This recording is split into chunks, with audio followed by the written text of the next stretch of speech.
Right. Hello, everyone. Or for those of you who have actually managed to hang on to your internet signal despite a good bruising in a double billing from Eunice and Franklin. So I'm especially glad to see you. But also because we're incredibly fortunate today in having with us a guest whose work and accompanying words will stay with you for a long time after this interview. And I rather hope that what we learn and what we hear from her today, as I have discovered through doing my little research on you, Arabella, will stay certainly with me and probably with all of you for the rest of your lives.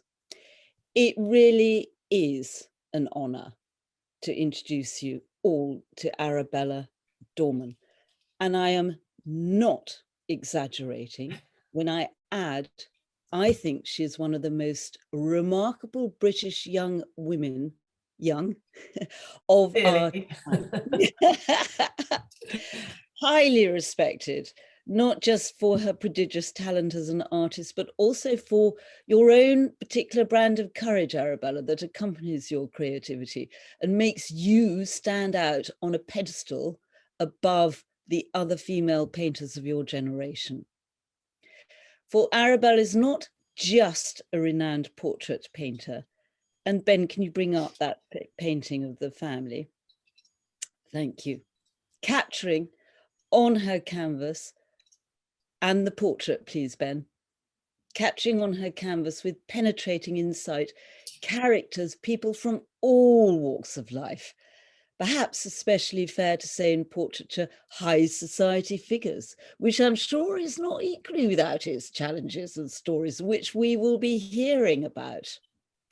And of course, in stark contrast, the war artist, when she goes to extremely dangerous war-savaged countries. Can we bring up the wonderful man? Thank you. Iraq, Afghanistan, Syria, Gaza, all those names of places you only ever hear of on the news with the bad news. So Arabella, I'm delighted to introduce you to all our listeners. Please can I introduce you to Arabella Dorman. Thank you so much, Rosie. I'm not sure that any of those accolades are entirely deserved, especially not coming from you, but this is a great privilege to talk to you and with such a wonderful audience. So we have something in common, and that is it's all about the legacy of what we do. And I struggle sometimes to try and put into words when I come back from expeditions what I've been through and what the importance, the urgency of my message is. And I think that you return the stories through your painting that are arguably more evocative than any journalist's words. And also an integral part, therefore, is this message and how you deliver it with your multitude of charitable works, talks, lectures, including this talk today, and raising global awareness about the various consequences of war. well, I think all art is storytelling, isn't it? And artists, first and foremost, are storytellers, whether they're actors or writers or painters like myself. We're trying to create a mirror of our times and explore what it means to be human. And the further you go, in your case, even to the polar extremes, I think you learn about that human condition, both in yourself, but in my case as a war artist, in other people. It's these very extreme environments in which both of us work or explore or adventure are a distillation of the human condition in many respects. They demand the very best and the very bravest, but can also reveal some of the very worst of what humanity is capable of. The ugliness of it all. Yes. But before you even perhaps were aware of that, what do you think led you on your own path, going right back to, say, your childhood? I mean, when did you first pick up a crayon or a pen or some pen? I honestly can't remember. Painting, drawing is synonymous with walking and breathing in the air. I think one of the first impulses that led me to want to draw and want to paint. And I remember sort of making up my mind when I was about 8 years old, I'm going to be an artist, was looking at all the grown-ups in my world who would relentlessly trudge along the street with their heads down, looking at the pavement. And as a child, like most children, you look up, you look around, and the world is a miracle. Mm. And I wanted to reveal that miracle in any way I could. So I started doing landscapes, and my favorite subject, which was equestrian and horses. And that led me quickly into the fascination with the human condition and portraits. I traveled all around the world when I was fairly young, lucky enough to go to Africa and India and Vietnam and Southeast Asia, China. And everywhere I went, I painted.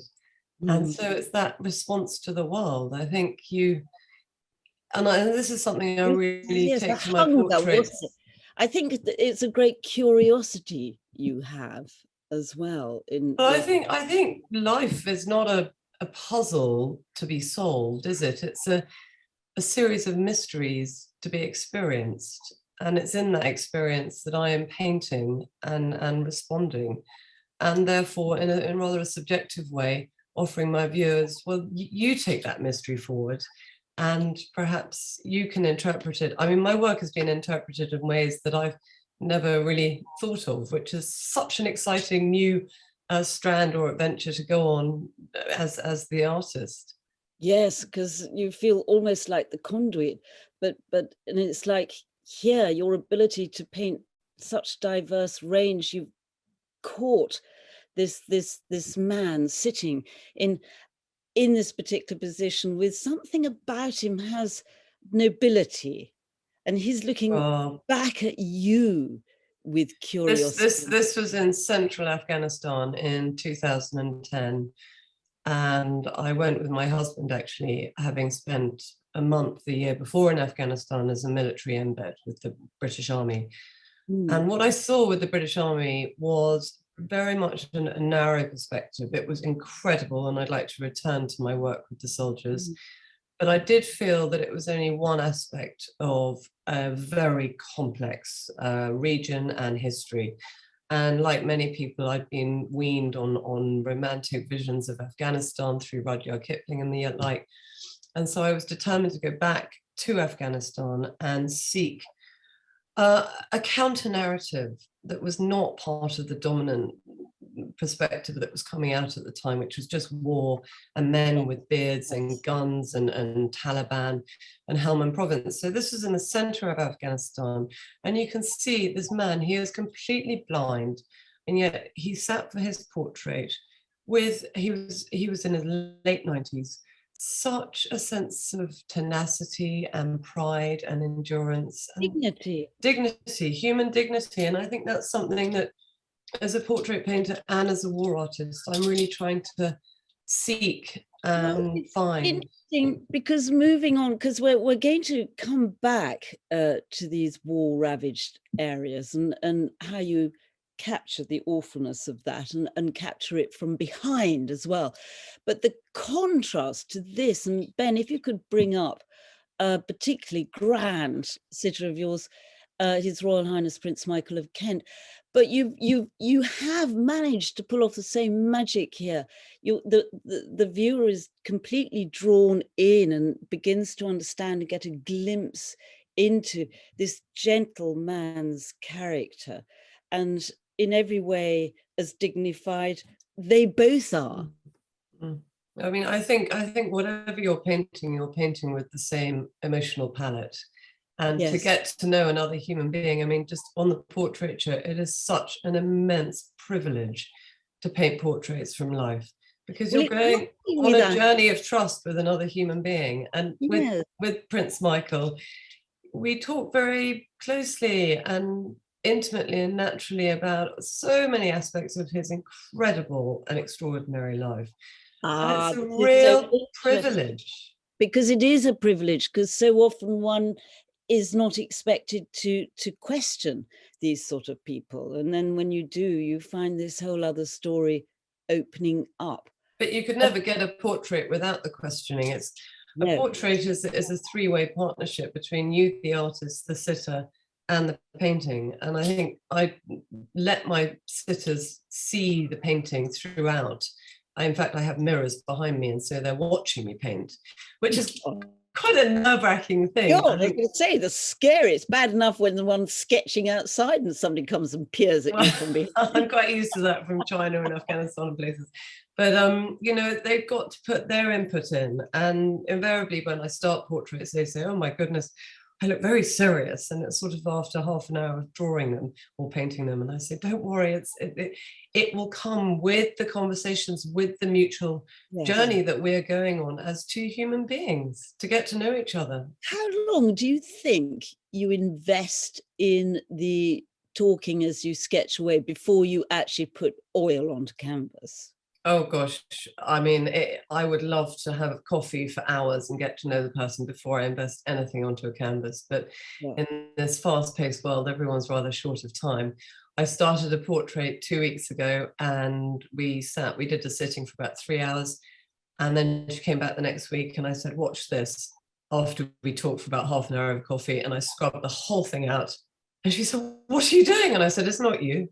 I'm getting to know a different you. And I think artists always have to have the courage to scrap their work, because if they've done it once, they can do it again and start again. Otherwise, you're not going to pursue excellence. And you can't be happy with second best. But this is, again, a very rich contrast to, and if Ben, we can jump to the shockingly contrasting next picture of you out there in a war zone, having to operate under speed. Yeah, I mean, you do have to work very hard, very fast. Yeah. So now, this was in Iraq in 2006. As you can see, it was pretty cold. It was in the middle of winter on the Iranian border, with just the most extraordinary soldiers. And we were trying to find needle in a haystack. We were trying to find weapons that were being smuggled across the border.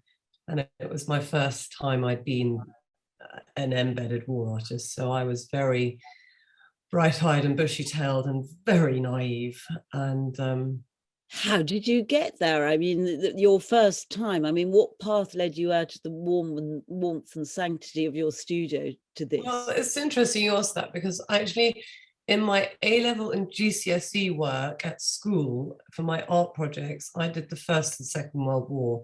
So I've always had an enduring fascination with being a war artist, or what war can teach us about what it is to be human. As I said, it's a distillation of human experience in a way. And as an artist, I think it shows us a real mirror of our times. And I'm fascinated in the power of the still image to tell that story. When I first went out to Iraq, I mean, I was invited by a general who I had actually painted. So the link from the portraiture to the war art was very close, very immediate. But I was immediately struck by a desire to, as you can see me doing here, paint or capture the human face of war.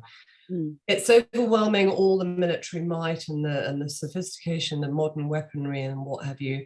But what I was really looking for was the poignancy, was the pathos, was, to quote Wellington, next to a battle lost, there is nothing so sad as a battle that is won. And it dawned on me very quickly that there are no winners in war. War is brutal. It is not romantic. It is horror. And yet within its ugliness, within its brutality, there are moments of profound, startling beauty. And that is what can be found in the human condition. I mean, the courage of this young lad here who I painted, and as I drew him, he talked to me about his family back at home and what he'd left behind. This particular individual had just got engaged. His missus was about to have a baby, and he said, I'm not going to meet it for another 3 months if I come back from here. And you start to see what lies behind, you know, the front lines. And this is the spaces in between. Yes, it's a fascinating way that your art encourages the soldiers to open up and tell you about the underbelly, as it were, of all of this? Because even though it seems to me, particularly in the setting you're a lone woman, that must have its practical challenges as well. It sure does. It's practical, and you are the butt of a lot of jokes. I made a terrible mistakes, like, you know, going to the loo in the wrong place. I was the only girl in the middle of the desert, and I went where I could have compromised the entire thing, as I sort of could be seen by the whole enemy doing my business. So awful mistakes like that. But on a more serious note, I think I gave them a conduit or a way out as a woman. Most of them hadn't seen a woman. There are, in those days, there were female soldiers. I mean, today a lot more, so it's not so applicable. But most of these lads hadn't seen a woman. They were all out on tour in the middle of the desert. And so when I arrived, I think they were able to drop their soldierly guard, which they kept up for one another. And if I took them off to somewhere a little more private than this situation, I was able to ask them about their mom, their dad, their children, their family, and their vulnerabilities and their fears.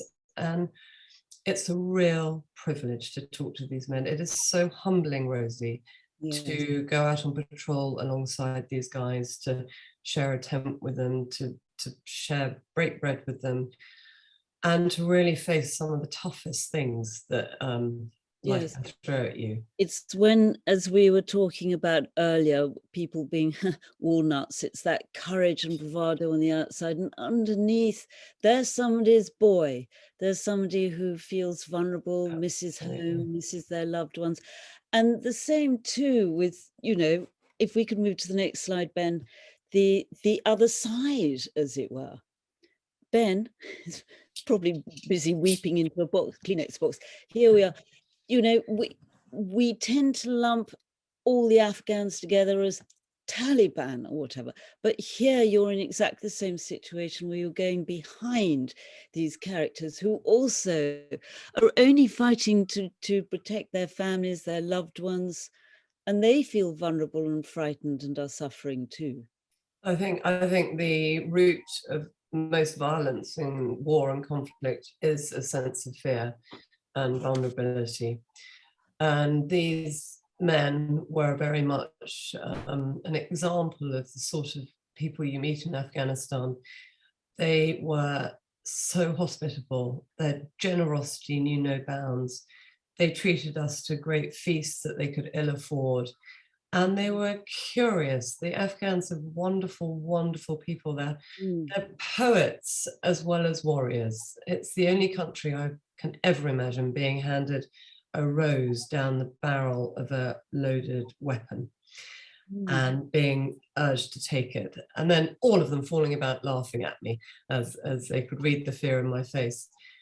But you were also very respectful of them. I mean, Afghanistan is a country as harsh as it is hospitable.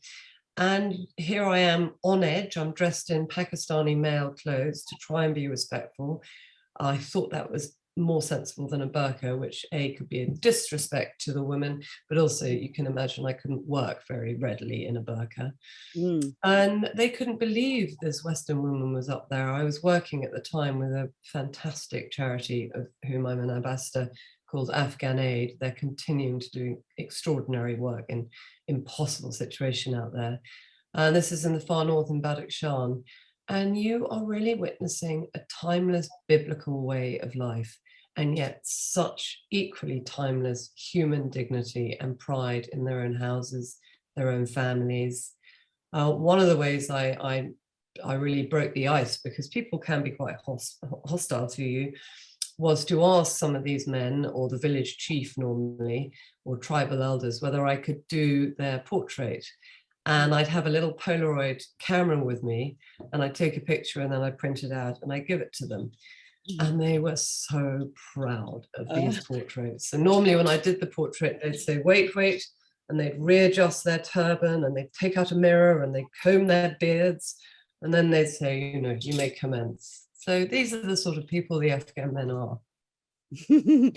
And of course, they're also very caring and protective about their families. And Ben, if you can bring up the next very poignant slide.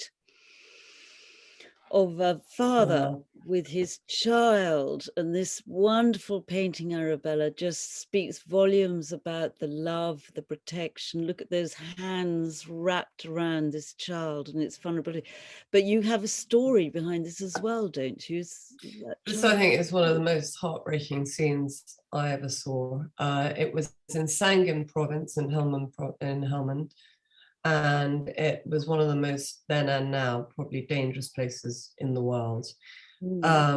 We just opened a medical outpost, which literally consisted of one female medic, some aspirin, and a doctor and a few soldiers.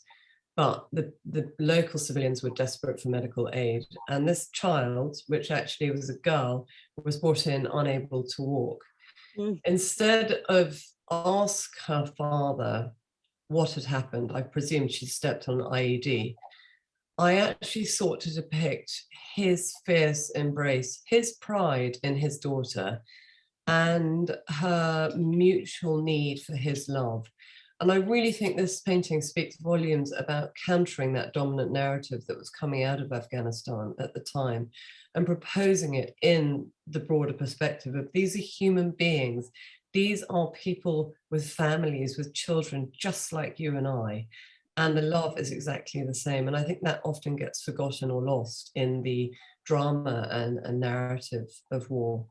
Yes, absolutely. Particularly and very difficult for you, Arabella, having two children of your own, and how much more sensitive this makes you about these awful situations. And I too have a son. And if we move to the next picture, please, Ben, from which I can't dwell too long. It just brings me to the brink of tears. A young man, probably my own son's age, and it's called Through the Glass Darkly.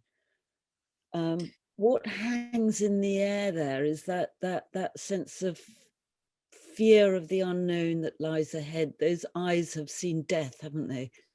Well, it's the thousand-mile stare that we know all too well from accounts of the First World War, Second World War, what you saw in Vietnam a lot.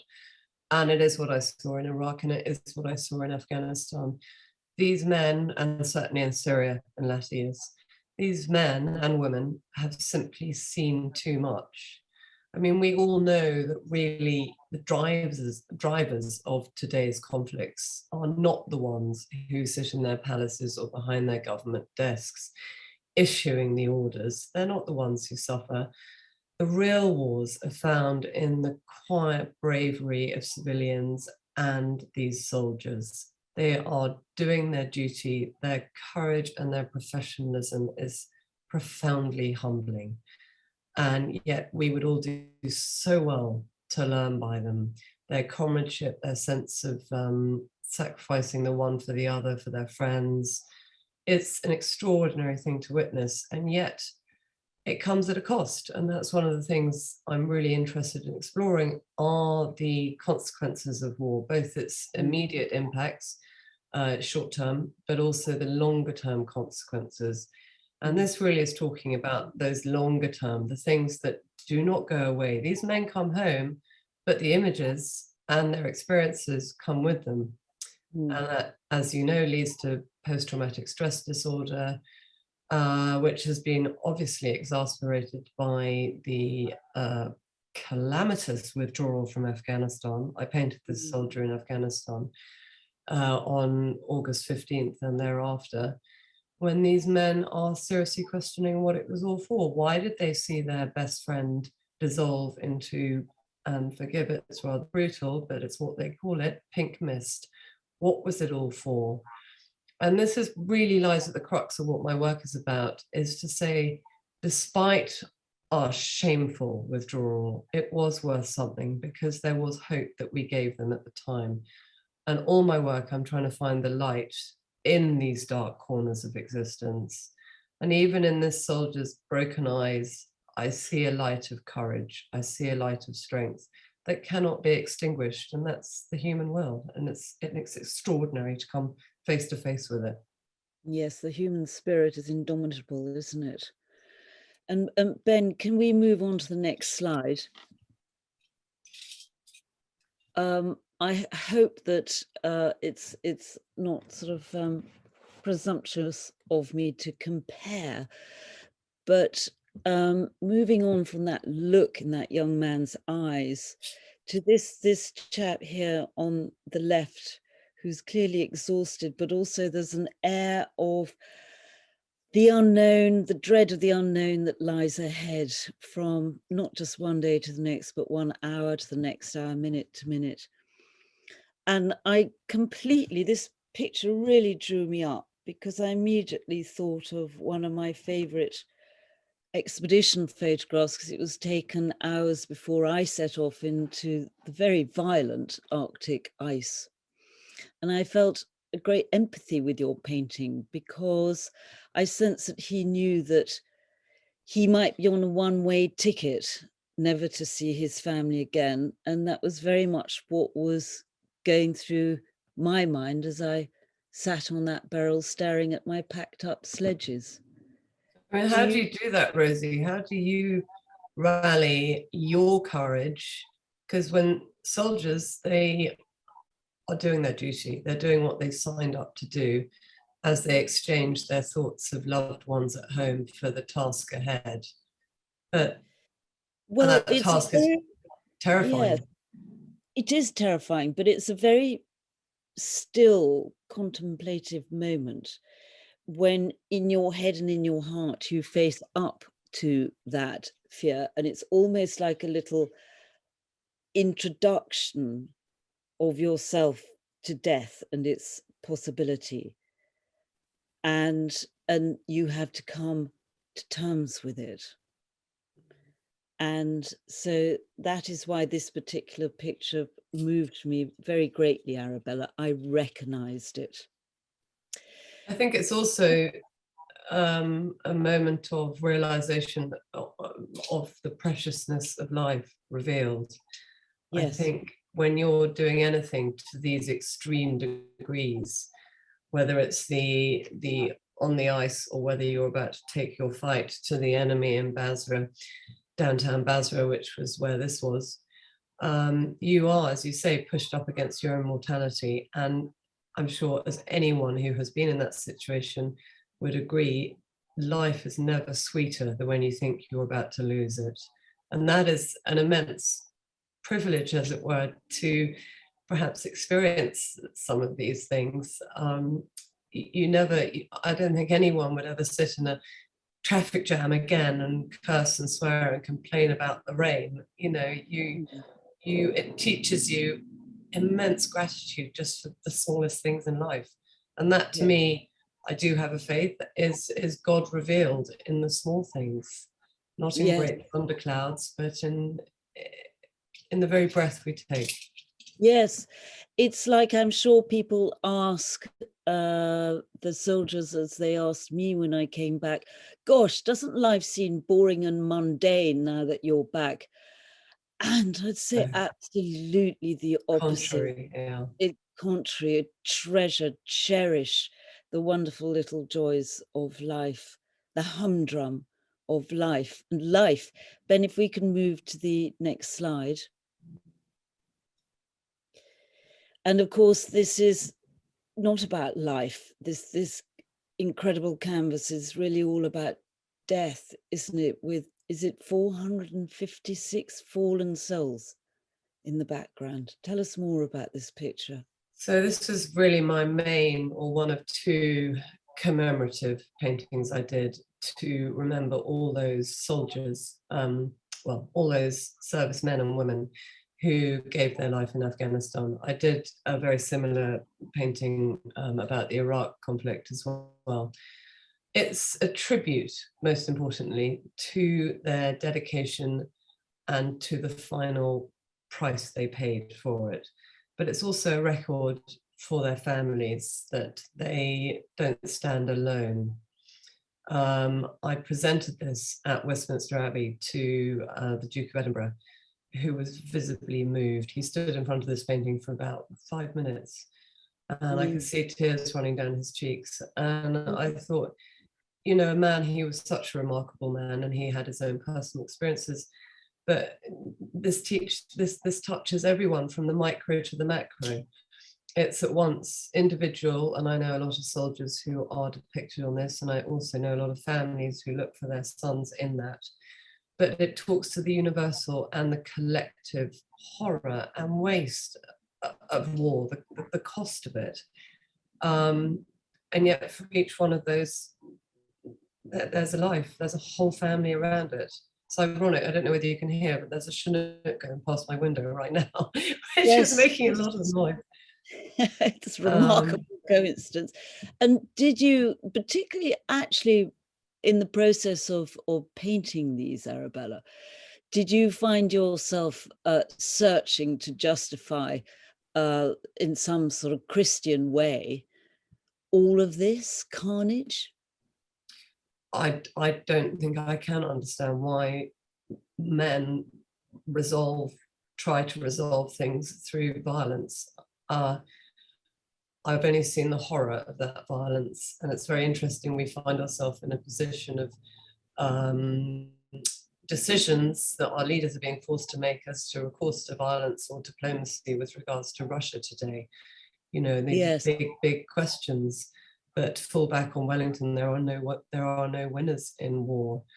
From a Christian perspective, life is lived with a purpose, and I would say that these men died with a purpose at the foremost of their mind. But for their families, that's almost impossible to understand. I imagine my own son being one of those boys or those men, and it just breaks your heart in two, quite literally. I did one very big painting, which was a partner to this one, which actually stood in front of the altar at St. Margaret's Chapel in Westminster Abbey over the course of Remembrance Tide. So it was almost like an Ecce Uomo, right in front of the altar. And I'll try and remember the words. It was a big close-up portrait of a soldier who'd been killed on the last day of his deployment.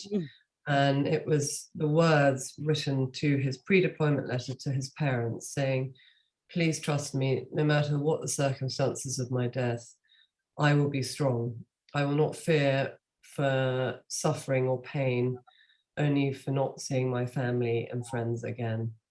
But please trust me, I will be strong."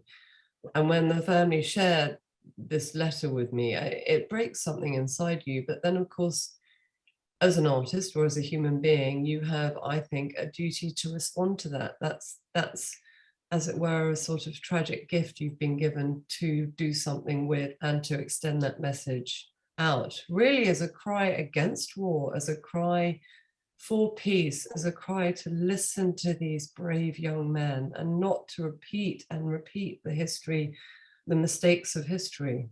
So there's a lot in this piece. And yet we do, and often the hidden victims are children, aren't they? And Ben, can we move to the next slide? Well, children are the first victim in war, aren't they? Yes. Tell us more about this painting. I think, is it called Dreamers? It has a sort of wonderful Banksy style about it. So part of my work subsequent to Afghanistan, or all my trips to Afghanistan, it led me into working with refugees. Primarily, and we can go back to that, but I felt culpable because a lot of the people arriving in Lesbos at the height of the refugee crisis were Afghans and Iraqis, two countries which we had gone out to aid, to help through armed conflict. Obviously, that wasn't the case because thousands and thousands, hundreds of thousands of these people were fleeing for the safety of Europe. And many of them were children. I was completely overwhelmed by what I saw. I had two young children myself, about this age, and it was really imagining my own children lost in Europe, either in a refugee camp or prey to traffickers, rape, systemized sexual violence that the children are prey to, that I painted this, where the safety of home, the idea of growing up with laughter, with love, with security, with just enough food to eat is but a dream. And the reality is persecution, is fleeing, is losing your whole family to the bombs that rain down on Aleppo. And It yet is it just just dream. seems just a strange quirk of fate, isn't it, Arabella, that some children end up like that early portrait we showed in our discussions today, in a safe family, with love, with comfort, with security. And in a different walk of life, some children end up in a situation of being refugees, of losing their lives, of losing their limbs. And it's but for the accident of birth. But I do believe, coming from a very privileged place myself, with two privileged children who are getting an amazing education and have a home to go home to every night, that that privilege is also a responsibility. And Yes, I think with that responsibility, one has to engage in the world around us and not think that we can't make a difference, not fall into an indifference. You know, we can't let the sharp edges be obliterated. I think it's actually an opportunity to look at the world in which we live in, a situation like this, as a call to reimagine who we are today, both individually and collectively. You know, mm, and to see the moral boundaries that we actually can reach over in support of our fellow human beings. yes, I and to guess I make guess sure something, that, Rosie, that I'm really asking for in a painting like this is compassion, and it's probably comes from me being a mother. But compassion is a very hard thing to do, because it requires the inner disposition to go to where someone is broken or alone or wounded or vulnerable. And that's not our spontaneous response to suffering. Our easier response would be to turn away, to try and find a quick fix, to try and find a solution. But the yes, whole notion of being vulnerable, and where I'm asking my viewers to go is to be vulnerable, is the notion to being open to being wounded. Vulnerare means open to being wounded. mm, And to quote one of my favorite thinkers in all time, Rumi, the wound is the place where the light enters.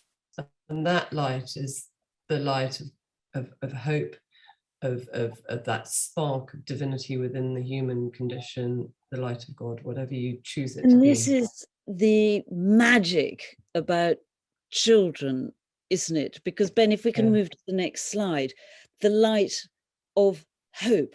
And I'm guessing here, my theory is that this kite that this little boy is flying, and kites do appear in your paintings, symbolize the hope that a child always has in his heart. And I remember thinking about having seen the pictures painted by people in concentration camps, uh, and the little children painting colorful pictures compared to the parents and the rest of the family. They painted pictures of butterflies and caterpillars and the sun shining. Yeah. The hope was still there. Well, I think hope, in my experience, is actually most often more readily encountered in the most pitiful parts of the world, where a child has literally nothing and yet can find a bit of rubber or an old stick to play with. I think we in the Western world are truly, in the true sense of the word, spoiled. And when I We encountered are. this And boy, if ever we think of ourselves actually being refugees ourselves and discarding all the stuff that we gather around ourselves, and Ben, this is a good moment to move on to the refugee debris, so to speak.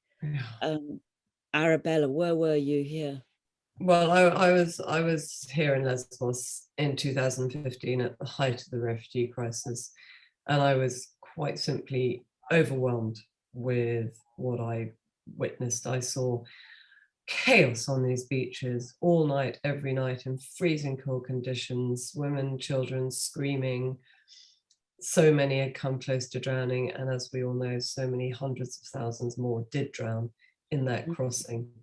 It was absolute carnage. And yet it seemed that the world, until the heartbreaking image of the little boy was washed up on the beach, the world wasn't really paying attention. They wanted to close borders. They didn't want to reach out to our fellow human beings in their plight.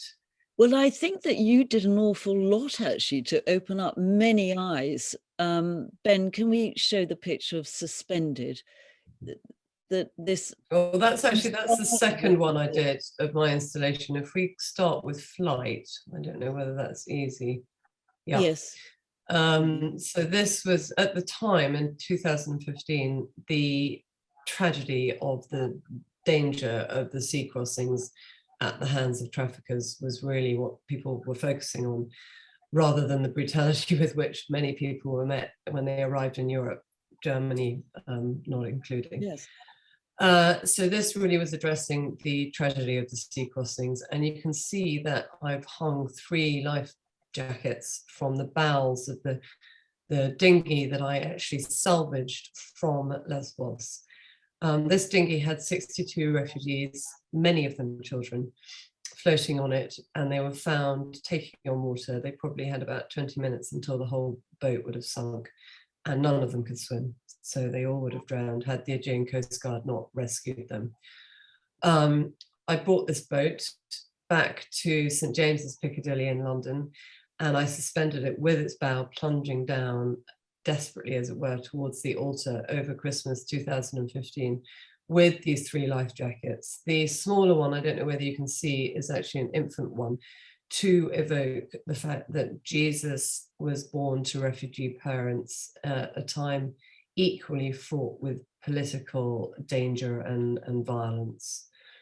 And really the global response was pretty overwhelming to this.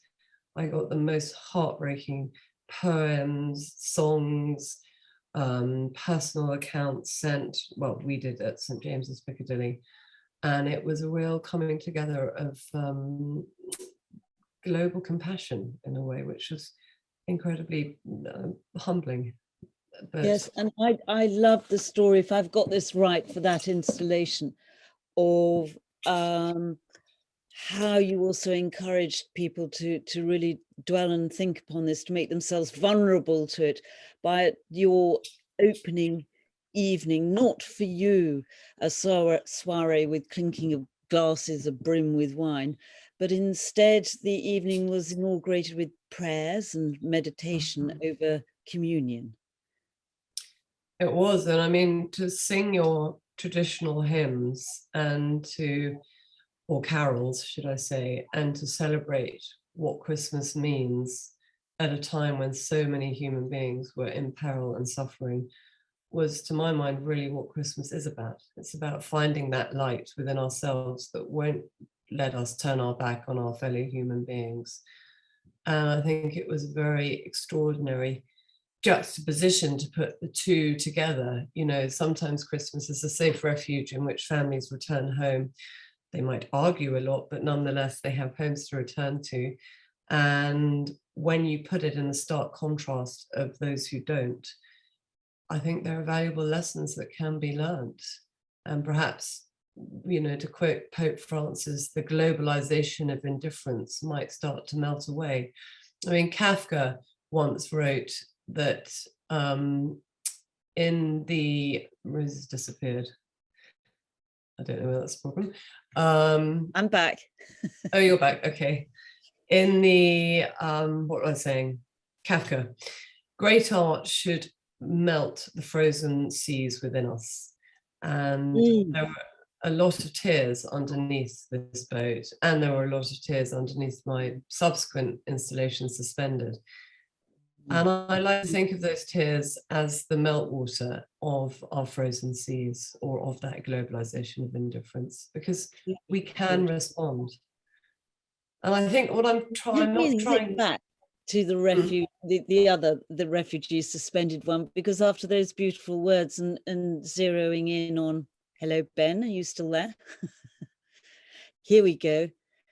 And if we zero in on these, and I have this picture of you, Arabella, creating this installation, which is made up of all those personal possessions. I mean, every single one is a portrait in itself, isn't it? And you must have held them all and thought, goodness, the story behind every single one, from children's clothing to... There's an extraordinary intimacy in handling these items. I've hung this 4 or 5 times now. This was in Canterbury Cathedral, where it actually grew to about 10 meters in circumference, and I was up ladders working on my own all night in Canterbury Cathedral on about 7 meters high. And that in itself was extraordinary, to stand on a ladder in the center of a nave of one of our most ancient cathedrals and places of pilgrimage, and where Becket was murdered, surrounded by these predominantly Muslim clothes, was extraordinary. And to think how far our church has come in inviting this reflection and this installation in. And one of the most powerful things to me was a lot of these clothes are children's clothes, tiny little baby grows, or lovingly yarned baby's tights, or the little eye put on a t-shirt as a safe passage, or warding off the evil eye. And as a mother, of course, I found these extraordinarily moving. For all you listeners, these were actually all clothes that I gathered from the beaches of Lesbos that had been discarded when refugees arrived, because they're often in great trauma. They've traveled for weeks at end, only with their clothes they're wearing and a passport and a phone normally. And on arrival, they're met by wonderful volunteers who give them dry clothes. And, you know, most people abandon their soaking wet, filthy clothes and leave them on the beaches. So I gathered these, and that's what makes this. It's not just a chaotic mess of clothes. I'm looking at it now. It's a collection of intimate portraits that ask you, where had they traveled from? What were their dreams? Where were they hoping to go? Yes. And you can see that I've lit it from within with a very big central orb that actually changed in it changed in light. So it went from very, very dim to bright white light. And of course, that light really represents the light of hope by which a refugee travels. That is the vehicle by which a refugee travels. But it's also the light within ourselves that will validate that hope. Mm. And as it darkened, and in these wonderful cathedrals, it was very powerful to have this sensation darken right down. It represented the darkness in which we leave our fellow human beings should we turn our back on their plight. And so fact, this is really about building bridges, yes, and breaking down the walls. And you know, I know that I wasn't trying to I don't think that art can change the world. I don't think it can change politicians' minds. But in doing this, I was trying to create something that would lay down some sort of moral matrix for making that urge intelligible.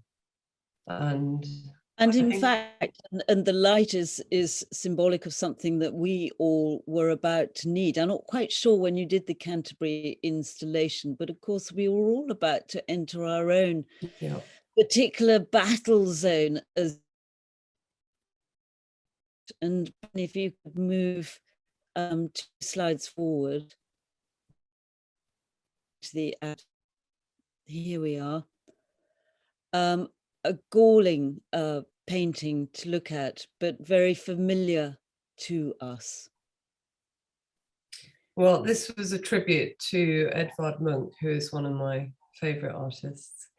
And it goes back to my interest in children being the first victims of war. And what was so interesting and heartbreaking about the coronavirus pandemic, when it first sort of hit our world, was that it was so reminiscent of various deprivations that we see at war. And I immediately thought, my goodness, the children are going to be the ones that suffer. If they close the schools, it will be the children who suffer. It'll be the children who are at the hands of domestic violence. And so I painted this in a homage to Munch, who actually lived at a time of equal fear and terror during a huge pandemic and lost both his mother and sister to that pandemic. And the fact that children are sometimes not given the tools or a voice, they are the voiceless in a terrifying situation, which is why this child is holding its hands over its ears and just silently screaming while the adult world move around it, totally oblivious to a child's needs. So this was really my cry to pay attention to the need for human connection, which we were so quick to eradicate in our fear of something. And I think the narrative of fear is something that we've got to be very careful of, because that in itself can do so much more damage perhaps than, in a way, pandemics in and of their own right. So I think it's very nuanced, but it goes back to the courage that I've seen against bombs raining out of the sky, that I'm trying to also search for the tenacity and endurance and that spark of divinity within this child, perhaps, that will get her out of the situation. In the same way that I've seen children who just break my heart in Afghanistan. Will they move their future forward, or have we caused them irreparable damage? Because ultimately it's us adults who are responsible. Message of hope, as it were, is always there. And Ben, if you can move to the next slide, thank you very much. That may this stay with us all, the picture of the innocent victim, the child without a home, without security, without love, her possessions or few possessions scattered all about her. I think, Arabella, your work and your words that accompany it are terribly important in the world today in actually getting this message across and appealing to our vulnerability, as you said, and universally together, I think, evoking emotions in us that will help. Hopefully we will remember that we won't want to return to this sort of hideousness. And on the note of hope as well, if anyone would like to see and learn more about Arabella's work, all her details are here on this slide. So do take a note, or we can provide you with them at a later stage. And I'm going to finish before we move on to questions with a quote from you, Arabella, that paintings are an attempt to illuminate and to reveal the human face of conflict and to find light in the darkest corners of existence. Arabella, thank you so much from all of us. And now if you can bear to take some messages, I'll just filter them out. Hold on, because I lost the signal at one point. I have to start again here. Lots of wonderful comments coming in, thought-provoking and very interesting, inspirational, remarkable woman. Do you want to, Rosie, do you want to field the questions? Yes, I'm just waiting for them to come in. It often takes a little while. Okay. I should think everyone's just blowing their noses and wiping their eyes.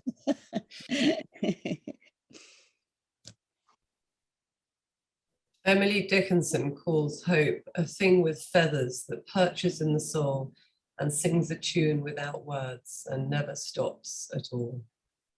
That's something that's absolutely priceless. I might have to write that down and keep it in my diary, I think, for those dark times. Yeah, I think we all need a little Emily Dickinson quote now and again. I do have a question here about your religion, whether you are a religious person, you always have been, or whether you became religious as a result of what you have experienced yourself. I do have a very deep faith. I wouldn't say it's purely restricted to being a Christian, because I've spent so much time in the Islamic world, and it's remarkable when you say to an Afghan, or, you know, I am of the book, and they say I too am of the book, and we talk about what unites us and what binds us in faith, not what divides us. yes, my faith has very much deepened through all these journeys, which is extraordinary. I think in the same way that when you had the moon landings, these are the top scientists in the world, you would have thought the first people to perhaps refute a faith, and yet they all came back from the moon with very strong faith. And I think that's incredibly moving that, in my way, I'm not saying I know anything about science, but the greater horror I see, in a way, it points me towards greater light, because there's always light below that horror. It's the yin and yang of life, isn't it? Yeah. And without the darkness, you cannot have the light. Without human freedom and our mistakes, you can't have redemption. You can't have God's forgiveness. And that in itself is in the Bible, isn't it? Now, somebody else has asked a simple question but important. Is there an exhibition of your paintings? Sadly, not at the moment, but I do, everything's online, and I do have lots of prints available. So if anyone wanted an exhibition, it's not too difficult to organize, but I seem to be forever catching up with myself and wanting to do new work before the last work's even dried on the canvas. You've got an expedition to paint on soon too. I've got an expedition up and coming as well. And now from Ben, who are Arabella's artistic heroes or your inspirations? In the terms of war art, I would probably say Lady Elizabeth Butler as a fellow female. She is an unspeakably brilliant painter, and yet her sensitivity and her psychology is extraordinary. Things like The Roll Call or The Remnants of an Army are deeply moving and powerful paintings. John Singer Sargent's Gast is an extraordinary painting, and all the great war artists, Nash, Orpen. And then more generally, my greatest loves in terms of the classical training that I received go from Velázquez to Manet to Picasso, back to Sargent. So wide and varied, but I guess it's quite classical. And do you think you might have ever suffered a brush yourself with post-traumatic stress? I've often been asked that, and I certainly sort of, we had a flat when I first came back from Afghanistan where the buses went by late at night and shook the whole room, and I'd be under the bed in a nanosecond. So perhaps a tiny bit, but there's nothing that an amazing... been a bit alarming for your husband. Well, but then there's nothing that an amazing husband and parents and family and 2 small children don't help shake out of you. Mainly actually children who don't give you the time, because they point you back to the light so quickly. That's true, along with your Irish Terrier too. Along with my dogs, yes, exactly. But I'm forever in gratitude to really my husband, beyond anyone, who's walked with me through the dark places and has helped me come out through the other side. The hero behind the scenes. And I have an interesting question from Lilette Butler here. Are you planning to go to the Ukraine? I thought about it, but I've thought, why? Why would I go? To try and capture those Russians, to try and capture the innocence of the soldiers who are caught up in this conflict, to rail yet more against war and the hope for peace. If I could work my way into finding a truth that I was in search of out there, yes, I would. I'd consider it a privilege to go out to the Ukraine, but I don't want to go just to be there on the scene, or to, God forbid, be a war tourist just because there's a conflict. I think there is so much deprivation in the world, here at home, in Europe. My work with refugees, I work with a lot of charities about supporting children in conflict. These are the quieter wars that actually I think my work probably serve to greater purpose. Yes, a bit of a clarion call to what's going on from the Russian standpoint by moving people with your work. It's the same old story, isn't it? I mean, you do get some clippings at the moment of the the local people who say, but all we want is peace and to be at home. That's always the same. I mean, if I could get behind the scenes in the Ukraine and with the local people, I think that would be very interesting, and that I would really love to do. But it's a very different type of conflict. And interestingly, seeing the troops assemble on the border is much more reminiscent of what we were emerging out of in the Iraq War. I started by painting tanks, and I started by painting much more symmetric conflict. And then we moved through to Afghanistan, complete asymmetric insurgency with men on the ground and individual small cohorts of men and IEDs and such like. And now we're going back to something that we thought we'd left behind alongside cyber warfare, which is quite frightening. Yes, it is terrifying. But my interest is enduring and continued, and if I could serve a greater purpose by going out there, I would leap at it for sure.